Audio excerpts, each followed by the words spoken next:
Salutations!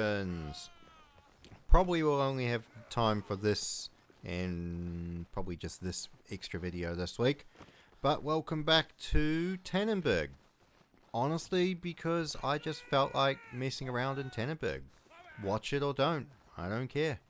I make these videos for fun. Right. Now this is Tannenberg. And I'm back again as the Bulgarians, because I love the Bulgarians. And I love their absolute garbage weaponry. And this is the Smith & Wesson Model 3 Russian. In 44 Russian, it is a single shot black powder revolver.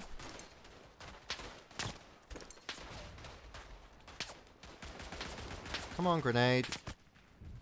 There we go. Poo. It is a single shot black powder revolver single action black powder revolver in 44 Russian. Now, why do the Bulgarians have them, you wonder? Well, they have them because the Russians had them. So this was the standard Russian sidearm until the adoption of smokeless powder. I think it was from 1870. See, the Russians sent a delegation in the 1870s to America. They were looking for all the latest equipment and technological innovations. And they wanted a lot of firearms to update their military. And what they had come up with and what they discovered was Hiram Berdan and the Berdan rifle. God, this is such a slow piece of shit revolver. That's why it's so great. Genuinely, this is awful to use. But yeah, they discovered the Berdan rifle. They discovered Smith & Wesson. And specifically the Smith & Wesson Model 3 single action black powder revolver. And the Russians liked it so much that they basically... Oh shit, that's a good grenade throw. They basically got the technical plans and started manufacturing them in Russia.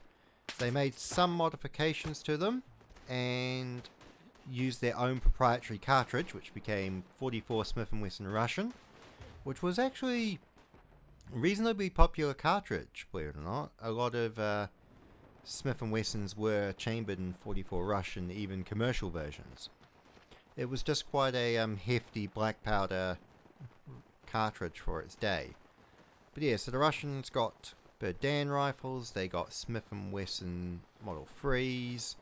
They also were interested in Gatling guns as well. I don't think they ever commercially manufactured them, but the Russians did like Gatling guns.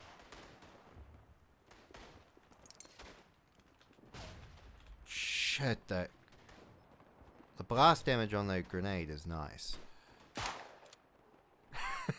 Fucking 50 meter shot with a black powder revolver. That's bloody unlikely in reality.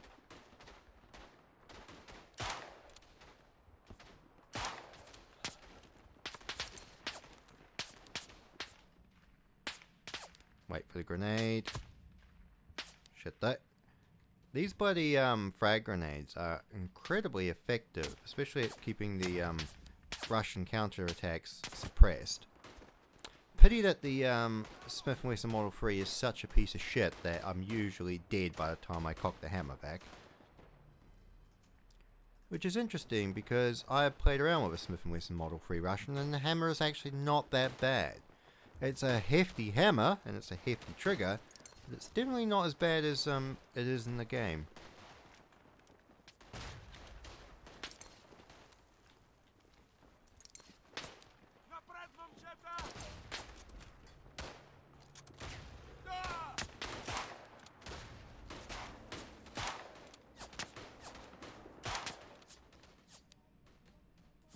I suppose just having to cautiously aim every shot. Reload. Now, as I said, Smith & Wesson 103, top break revolver, 6 shots, automatically ejects each round. Honestly, I would say the Model 3 is definitely one of the better black powder revolvers for the era. Yeah, as I said, the Russians, one of the actual problems with the Model 3 that the Russians found was they found top-rate revolvers were too fragile. Now, considering your army is a bunch of peasant conscripts who probably mistreat everything, it is a laudable concern, but it was enough of a concern that the Americans actually had said their standard army revolver was a gate loader. It was a top-rate gate, not top-rate, it was a gate loader rather than a top break. And it was for that shit. Out of grenade. Yeah, I was out of grenades. Poo. But yeah, as I said, the British had a top break revolver. Their early Webleys were top break. The French were a gate loader. The Americans were gate loaders. Germans were gate loaders.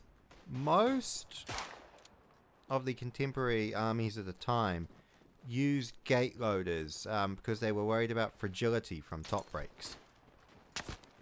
One of the reasons also that many people's not bad.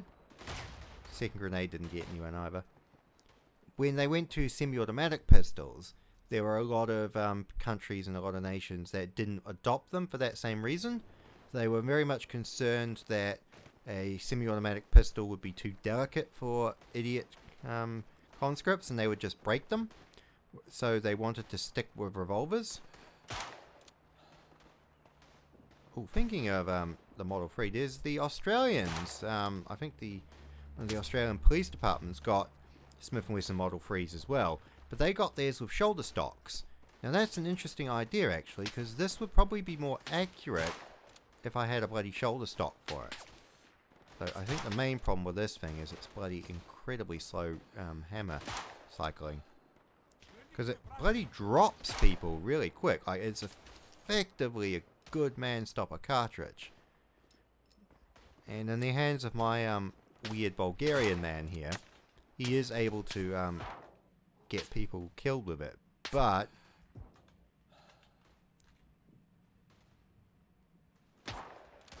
shit, that's not too bad actually. I'm getting the hang of it, but as I said, the downside is just that incredibly slow hammer pull.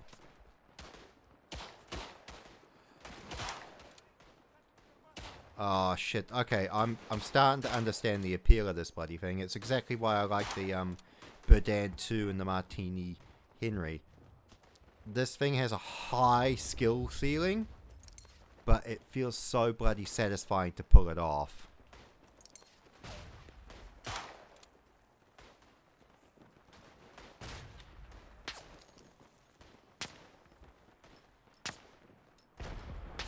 Shit, artillery. Right. Get our ass into this house. Oi. Oi. Oi. What? Why am I about going to be executed? Did we lose this bloody position? Okay, I've just advanced too far.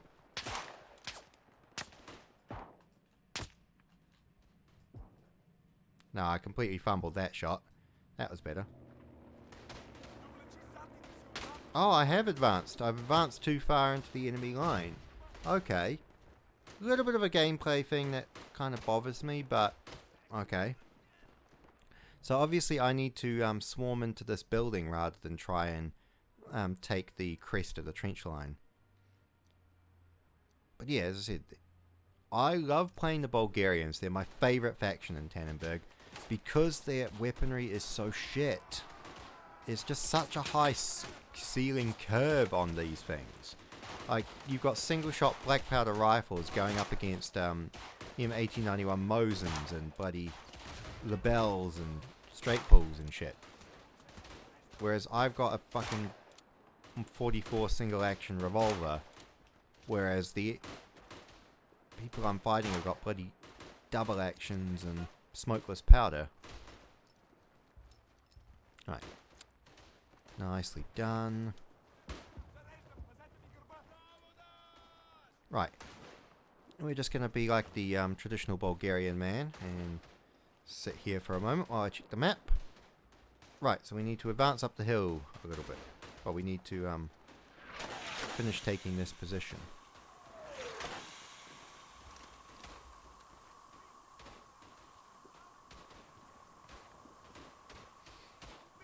Smoke. I'm wondering if that's the prelude to a counterattack.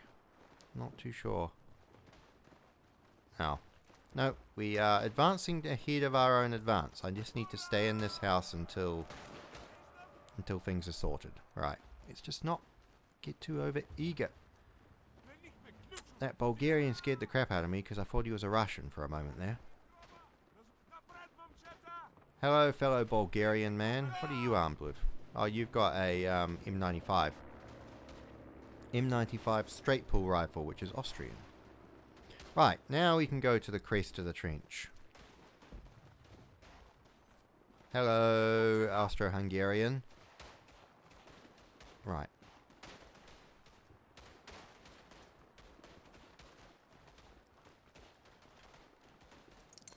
Grenade. Shit, I completely fumbled that. Second shot got him.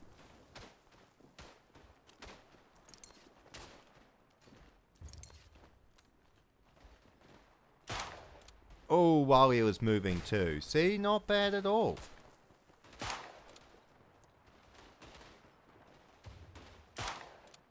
Oh my gosh, okay.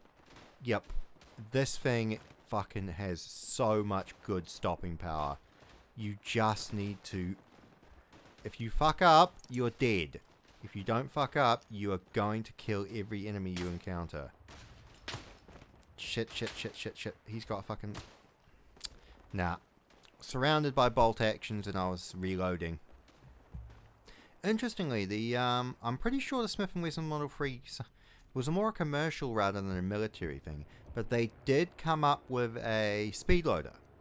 Now that was another interesting thing with top break revolvers. For example, I think the Webleys had, in the First World War, had speed loaders. It's a little bit finicky to carry, but honestly, especially for a say top break single action like this.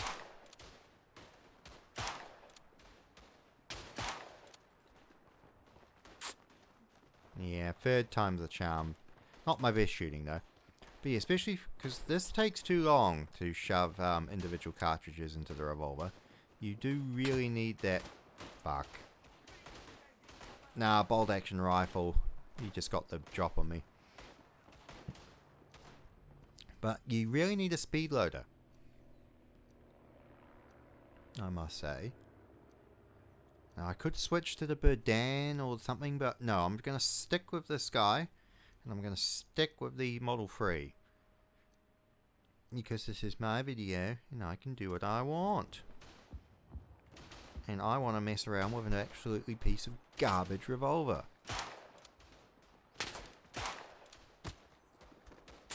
Bugger. Honestly, in that situation, I should have used grenades to break up that counterattack. But it's fine. I'm having fun. And when I die, I'm not annoyed because I'm deliberately handicapping myself. It's like, wow. You deliberately chose a piece of shit gun and you got killed. Surprise, surprise.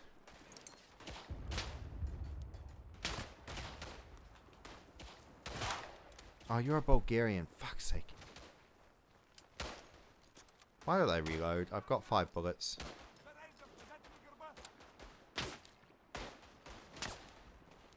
Right, you're Bulgarians. Okay. We're not afraid of Bulgarians. We are afraid of Russians, though, who are over there. Right, grenade.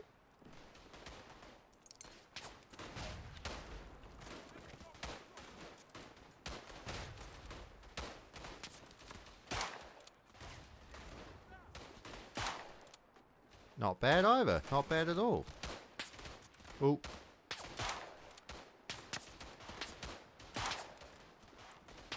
Reload. 6 shots. 1, 2, 3.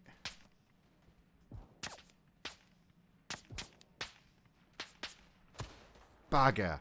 I'm pretty sure I got 4 people with those 6 shots, which honestly isn't too bad. Right. But it is good to note that the Russians and the Romanians are counter-attacking from this side.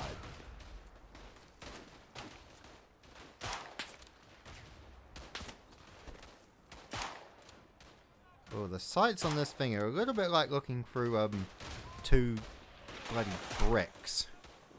Because you can see the top of that blade sight is really hard to distinguish in between the two side edges of the sight protector. Right, reload. 3, 4, 5, and 6. Nicely done. Right. Why am I advancing? I should not be advancing with a single action revolver. Shit, that's not bad though.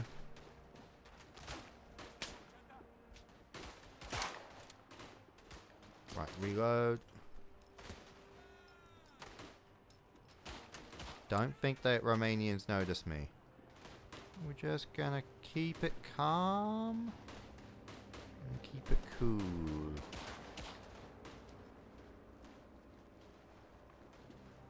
Right, into this trench line.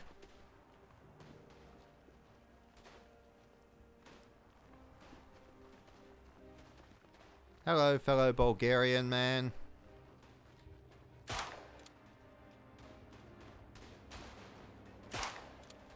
Oh my gosh, this is such a fucking man-stopper. If you are bloody hit center mass with this fucking 44 Russian, you are dead. There's no bloody wounding on this fucking gun. Oh, praise the Lord.